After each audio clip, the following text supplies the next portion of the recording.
ଯେମିତି ଆପଣଙ୍କର ନାଁ ଉଚ୍ଚା ହେଇକି ଆଗକୁ ଉଠୁଛି ତ ସେତେବେଳେ ଆପଣ ଶାନ୍ତ ହୋଇକି ହିଁ ବସିଯାଆନ୍ତୁ। ନମସ୍କାର ବନ୍ଧୁଗଣ ଆପଣମାନଙ୍କୁ ଆମ ୟୁଟ୍ୟୁବ୍ ଚ୍ୟାନେଲକୁ ବହୁତ ବହୁତ ସ୍ୱାଗତ।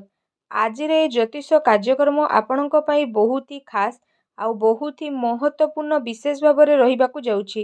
କାରଣ ଆପଣଙ୍କ ପାଇଁ ଆଗକୁ ଆସୁଥିବା ଏପ୍ରିଲ, ମେ, ଜୁନ୍ ମାସଟି କିପରି ସାବ୍ୟସ୍ତ ହେବ, ଏ 3 ମାସରେ ଯଦି ବିଶେଷ ଭାବରେ କହିବୁ ଆପଣଙ୍କ ଜୀବନରେ କ'ଣ ପରିବର୍ତ୍ତନ ଆସିବ, ପ୍ରାକ୍ଟିକାଲ ଭାବରେ ଯଦି ଆମେ ଆପଣଙ୍କୁ କହିବୁ ବିଶେଷ ଭାବରେ ସବୁ କୋଶ୍ଚିନ୍ର ଆନ୍ସର ମଧ୍ୟ ଆମେ ଆପଣଙ୍କୁ ଦେବୁ। ଆପଣଙ୍କର ସ୍ୱାସ୍ଥ୍ୟ, ଶିକ୍ଷା, ପ୍ରେମ, ବିବାହ, ବୈବାହିକ ଜୀବନ, ଭାଗ୍ୟ, କ୍ୟାରିୟର, ବିଜନେସ୍, ଏ ଯେଉଁ ନବଗ୍ରହ ରହିଛନ୍ତି ଏ ନବଗ୍ରହ ଆପଣଙ୍କୁ କ'ଣ ଫଳ ପ୍ରଦାନ କରିବେ, କେବେ ପରିବର୍ତ୍ତନ ହେବ, କେଉଁ ଭାଗରେ ଆପଣଙ୍କର ପରିବର୍ତ୍ତନ ହେବ, ତାଙ୍କର ଦୃଷ୍ଟି କିପରି ରହିବ, ଆଉ ଆପଣଙ୍କ ଜୀବନରେ କେଉଁ ପ୍ରକାରର ପରିବର୍ତ୍ତନ ଆସିବ, ସବୁକିଛି ଡିଟେଲ୍ସରେ ଆମେ କହିବୁ। ତ ଏ ଭିଡ଼ିଓ ଆପଣଙ୍କ ପାଇଁ ବହୁତ ହି ଖାସ୍ ଆଉ ବହୁତ ହି ମହତ୍ତ୍ୱପୂର୍ଣ୍ଣ ରହିବ। ତା ସହିତ ଭିଡ଼ିଓ ଶେଷରେ ଆମେ ଆପଣମାନଙ୍କୁ କିଛି ମହତ୍ତ୍ୱପୂର୍ଣ୍ଣ ଉପାୟ ବିଷୟରେ କହିବୁ ଯାହା ଆପଣଙ୍କର ଜୀବନକୁ ବଦଳାଇ ଦେବ। ତ ଏ 3ଟି ମାସ ବିଷୟରେ ଯଦି କହିବା ବହୁତ ହି ବଡ଼ ପରିବର୍ତ୍ତନ ଦେଖାଦେବ ଆପଣଙ୍କ ଲାଇଫରେ। କାହିଁକି ନା ଦେବଗୁରୁ ବୃହସ୍ପତିଙ୍କର ଗୋଟେ ବର୍ଷ ପରେ ମହା ପରିବର୍ତ୍ତନ ହେଉଛି।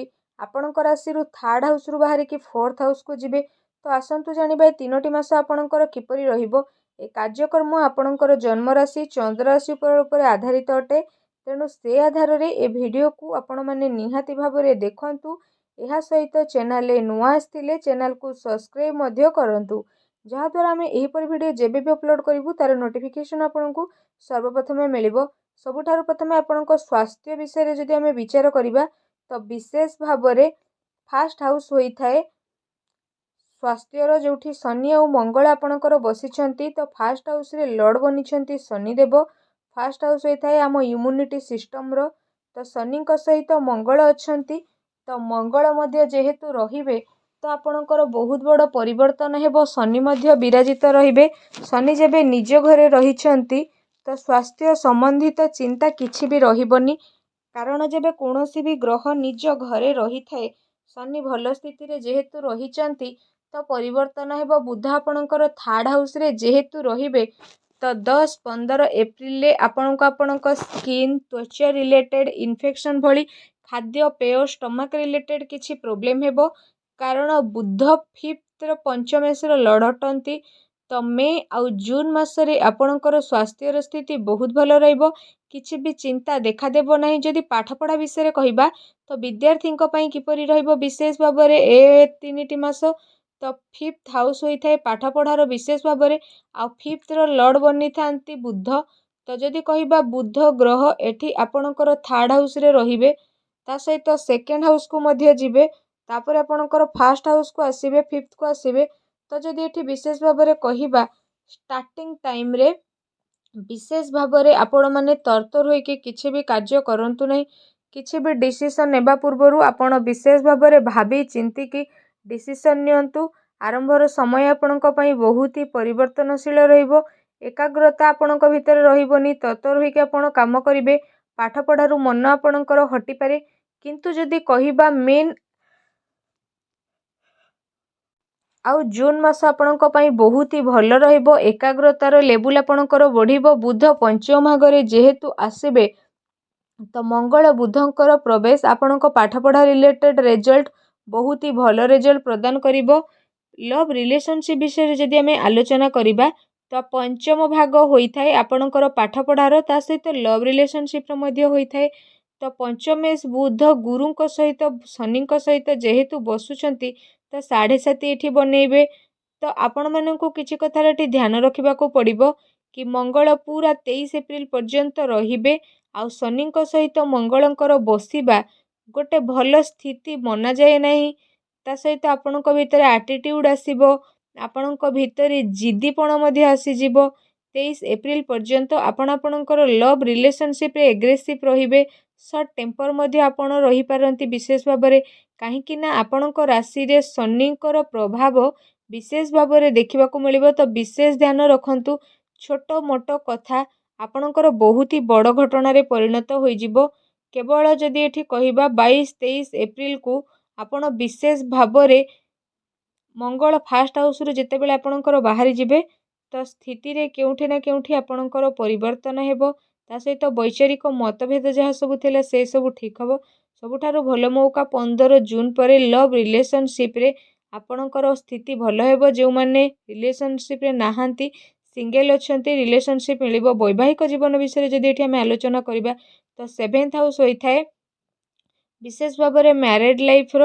ତ ଏଠି ଯଦି କହିବା 7th ଲର୍ଡ଼ ବନନ୍ତି ସୂର୍ଯ୍ୟ, ତ ସୂର୍ଯ୍ୟ ଆପଣଙ୍କର ଏଠି ରହିଛନ୍ତି 2nd ହାଉସ୍ରେ।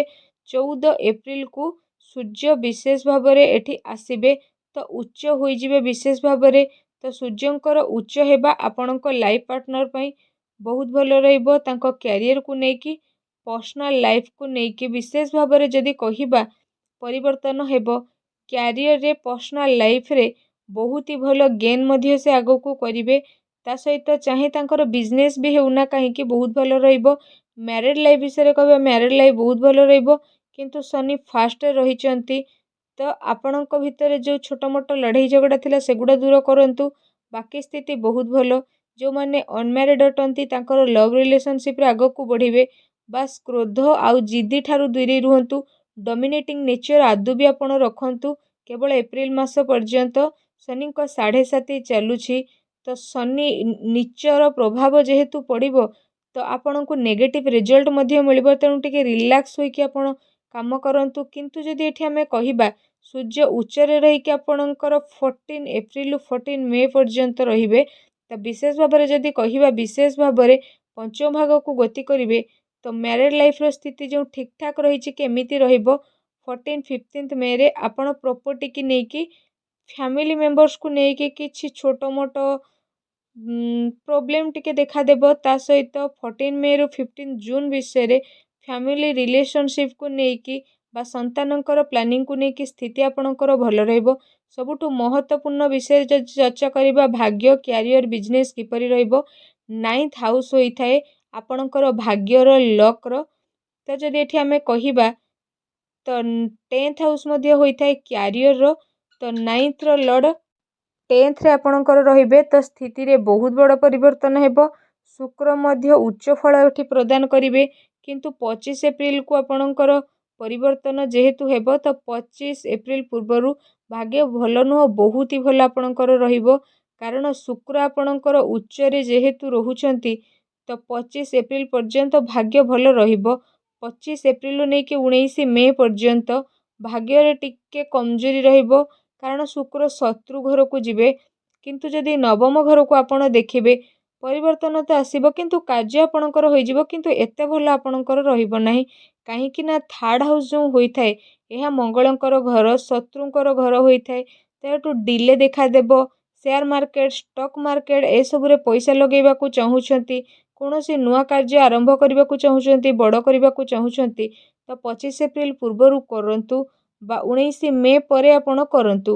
କାରଣ 19 ମେକୁ ଶୁକ୍ର ପ୍ରବେଶ କରିବେ 4th ହାଉସ୍ରେ ତ ସ୍ୱରାଶିରେ ଯେହେତୁ ପ୍ରବେଶ କରିବେ ବିଶେଷ ଭାବରେ ତ କ୍ୟାରିୟର, କାର୍ଯ୍ୟ କ୍ଷେତ୍ର ବିଷୟରେ କହିବା 10th ହାଉସ୍ ହୋଇଥାଏ କ୍ୟାରିୟର, ମଙ୍ଗଳ ଗ୍ରହଙ୍କର ହୋଇଥାଏ ବିଶେଷ ଭାବରେ। ତ ଯଦି ଏଠି ଆମେ ବିଶେଷ ଭାବରେ ଆପଣଙ୍କୁ କହିବୁ ତ 23 ଏପ୍ରିଲ ପର୍ଯ୍ୟନ୍ତ ମଙ୍ଗଳ 1st ହାଉସ୍ରେ ରହିବେ। ତା ସହିତ ଶନିଙ୍କ ସହିତ ମଙ୍ଗଳ ଯେଉଁ ବି କାମ ଆପଣ କରୁଛନ୍ତି ବିଶେଷ ଭାବରେ କି ମୁଁ ଯେଉଁ କାମ କରୁଛି ମୋତେ କହିବା ପାଇଁ କେହି ନାହାନ୍ତି, ମୁଁ ମୋ ଉପାୟରେ କାମ କରିବି, ମୋତେ ଯଦି କେହି କହିବ ମୁଁ କରିବିନି, ଏମିତି ସ୍ୱଭାବ ଆପଣଙ୍କ ଠାରେ ଦେଖିବାକୁ ମିଳିବ। କାହିଁକି ନା ଶନିଙ୍କ ସହ ମଙ୍ଗଳ ରହିଛନ୍ତି ତ ଫାୟାର ପ୍ଲାନେଟ୍ 2 ଜଣ ଏକା ସାଙ୍ଗରେ ବିଶେଷ ଭାବରେ ରହିଛନ୍ତି ତ ନିଜ ରୂପରେ କାମ କରିବାକୁ ଆପଣଙ୍କୁ ପସନ୍ଦ ହେବ। ଫାଇଟ୍ ମଧ୍ୟ ଆପଣଙ୍କର ଛୋଟ ମୋଟ ହୋଇପାରେ ତ ଏସବୁରେ ବହୁତ ବଡ଼ ପରିବର୍ତ୍ତନ ଦେବ। ତା ସହିତ ଏକ୍ଜାମ୍ ପାଇଁ ବି ଆପଣ ଟିକେ ଟେନସନ୍ ଛୋଟ ମୋଟ ରହିପାରେ। 23 ଏପ୍ରିଲକୁ ମଙ୍ଗଳ ମିତ୍ର ଘରକୁ ଯେତେବେଳେ ଗୋଚର କରିବେ 2nd ହାଉସ୍ରେ ତ ଆପଣଙ୍କର ଭାବନା, ଚିନ୍ତାଧାରାରେ ବିଶେଷ ରୂପରେ ପରିବର୍ତ୍ତନ ହେବ। ଆପଣଙ୍କର ଚାଲାକି, କାମ କରିବାର ତରିକା, ଆପଣଙ୍କର ପ୍ରେଜେଣ୍ଟେସନ୍ ବହୁତ ହି ଭଲ ରହିବ। କିନ୍ତୁ ମଙ୍ଗଳଙ୍କ ସହ ରାହୁ ରହିଛନ୍ତି, ଏମିତି କିଛି ବ୍ୟକ୍ତି ଅଛନ୍ତି ଆପଣଙ୍କ ସହ ପଲିଟିକ୍ସ ମଧ୍ୟ କରିପାରନ୍ତି କାରଣ ମଙ୍ଗଳ ରାହୁଙ୍କ ସହିତ ଯେହେତୁ ରହିଛନ୍ତି। କିନ୍ତୁ କାମ କାର୍ଯ୍ୟରେ କିଛି ପ୍ରୋବ୍ଲେମ୍ ହେବ ନାହିଁ, କାମ କାର୍ଯ୍ୟ ଠିକ୍ଠାକ୍ ହେବ, ଟାର୍ଗେଟ୍ ମଧ୍ୟ ଠିକ୍ଠାକ୍ ହେବ। କିନ୍ତୁ ଏହାଠୁ ସବୁଠୁ ଅଧିକ ମଜା ଆପଣଙ୍କୁ କେତେବେଳେ ଆସିବ କି 1 ଜୁନ୍ ପରେ ଯେବେ ମଙ୍ଗଳ ଏଠି ନିଜ ଘରେ ପ୍ରବେଶ କରିବେ ତ ସେଇ ପର୍ଯ୍ୟନ୍ତର ସ୍ଥିତି ଯଦି କହିବା ବହୁତ ହି ଭଲ ରହିବ। ତା ସହିତ ଆପଣ ବିଶେଷ ଭାବରେ ଯାହାଙ୍କ ପାଖରେ ଚାକିରି ନାହିଁ ଜୁନ୍ ମାସରେ ଚାକିରି ଆପଣଙ୍କୁ ମିଳିବ। ଜୁନ୍ର ମାସ ଏମିତି ରହିବ ଯେଉଁଥିରେ ଆପଣ ବସି ବସିକି ହିଁ ପଇସା କମେଇବେ, ଅର୍ଥାତ୍ ରାଜା ଭଳିକି ଜୀବନ ଜୀଇଁବେ। କିଙ୍ଗ ବନିକି ଆପଣ ଆପଣଙ୍କର କାମ କରିବେ। ସାହସ ପରାକ୍ରମ ବିଶେଷ ରୂପରେ ଆପଣଙ୍କ ଭିତରେ ଦେଖିବାକୁ ମିଳିବ। ଏନର୍ଜି ଊର୍ଜା ମଧ୍ୟ ରହିବ। କିନ୍ତୁ ଯେତେବେଳେ ମଙ୍ଗଳ ନିଜ ଘରକୁ ଆସିବେ ତ ସ୍ଥିତିରେ ବହୁତ ଭଲ ରହିବ।